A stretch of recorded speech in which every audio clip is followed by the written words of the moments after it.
Today, I need to talk about a case that proves our justice system is fundamentally broken when it comes to protecting victims. This happened in Stillwater, Oklahoma, but it's a mirror of what's happening everywhere. And trigger warning, this video discusses sexual assault, strangulation, and an intimate partner violence situation. Please take care of yourself while watching. In October of 2025, a white teenager named Jesse Butler pleaded no contest to multiple counts of rape and strangulation. His sentence? 1 year of counseling. No jail time. He is walking free. Let me be clear about what happened here. Butler was 17 when he started dating his first victim in January 2024. Over 3 months, he repeatedly raped her and strangled her when she refused his advances. It got so severe that she required surgery on her neck. Doctors told her that she was 30 seconds away from dying during one of those strangulations. 30 seconds from death. She'll carry those scars for the rest of her life. And Butler threatened to kill her and her entire family if she ever told anyone. 2 months later, Butler started dating a second victim. For 6 months, she endured similar violence. She went along with his sexual advances just to avoid being hurt further. When she did refuse, he strangled her, and Butler videotaped himself strangling her until she passed out. Police found that video on his phone. He documented his own crime. The judge sentenced Butler to prison, but suspended it. If he completes counseling for 1 year until he turns 19, he avoids prison entirely and only faces actual consequences if he commits another crime before then. Let me tell you something. I believe in prison reform. I believe we incarcerate too many people, especially people of color, for non-violent offenses. I believe in rehabilitation over punishment for most crimes. But this is not the case for leniency. This is the case that shows us who our system protects and who it abandons. Butler doesn't deserve another chance at the expense of one of his victims and their justice. He had chances. The chances not to rape somebody, the chances not to strangle somebody within 30 seconds of their death, the chance to not do it all over again to another person, the chance to not film himself committing the violence. Those were his chances. And he chose violence every single time. Strangulation isn't just assault. Research shows that victims who have been strangled by their partner are 750% more likely to be killed by that same abuser. When someone puts their hands around your neck and cuts off your air supply, they're practicing for murder. And our system just said that's worth a year of therapy on the house. Here's what really gets me. We know the system doesn't work this way for everyone. Black men receive sentences nearly 20% longer than white men for the same crimes. In sexual assault cases, white defendants are significantly more likely to receive probation or suspended sentences. The promising young man narrative, that's the one that saved Butler. That's reserved almost exclusively for white defendants. If Butler were black, do you think he'd be in counseling right now? Or would he be in prison? We all know the answer.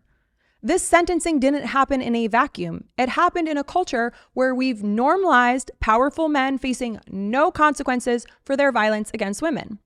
We're living through a presidency where the highest person in our government office was won by somebody with multiple allegations of sexual misconduct and a civil court finding of sexual abuse.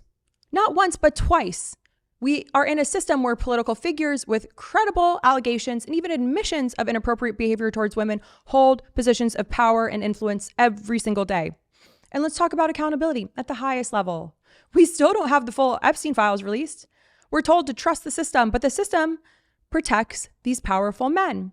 And then there's evidence of widespread abuse involving some of the most influential people in the world. And those files remain sealed.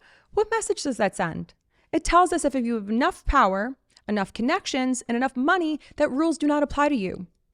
When leaders face no meaningful consequences, it creates a permission structure. It tells every judge, every prosecutor, every jury that sexual violence isn't really that serious. It's okay. It's locker room talk. That's men's futures matter more than women's trauma. That boys will just be boys and victims should get over it. Now, I want you to hear directly from the news report about what these victims endured and how the system responded. Cut to the clip. News on 6's Chloe Abbott is live with more on the case for us. Chloe. Craig and Lori, we're calling the victims Jane and Sarah. In Jane's victim impact statement, she says she wasn't only abused and strangled by Jesse Butler, but doctors told her she was 30 seconds away from dying when he strangled her.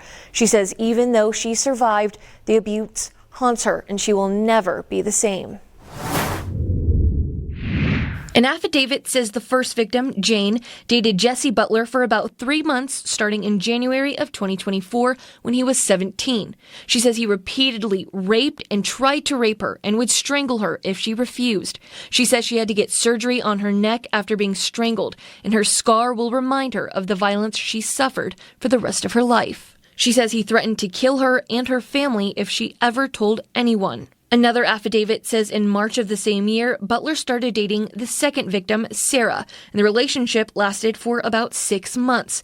Sarah said Butler was aggressive and violent, and she went along with his sexual advances in order to avoid being hurt.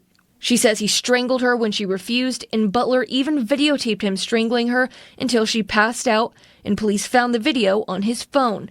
Sarah's mother told the judge Butler manipulated Sarah and violated her safety, trust, and innocence.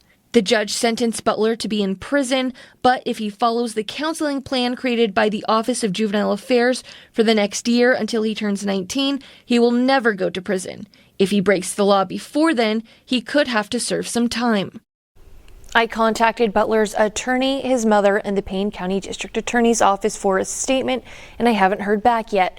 The judge on this case told me no comment. Jane's family says the victims were let down by a system that favors the offender over the victim, and the courts need to do better. All right, Chloe. 30 seconds from death.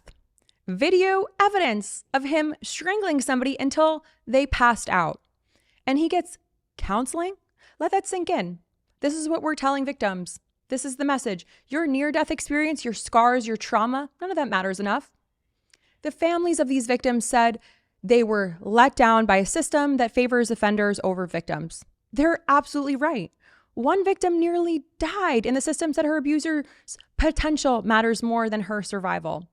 Only about 25% of sexual assaults are even reported to the police, largely because victims don't believe the system will help them. And you know what? Cases like this prove them right. Of the cases that are reported, only about 5% result in felony convictions. 5%. Victims go through traumatizing forensic exams. They give statements. They relive their abuse. They face their abusers in court. They relive their trauma over and over again. And this is what they get. This case tells every victim everywhere watching that when you have medical evidence, when there's video documentation, even when you nearly died, the system won't take you that seriously. It tells other victims coming forward it might be pointless.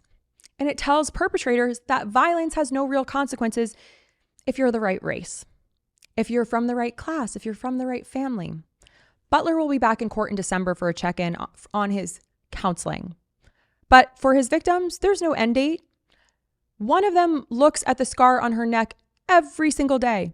Both of them will carry this trauma into every relationship, every moment of vulnerability, every time they try to trust somebody. Their sentence is life. His is 1 year of therapy on the house.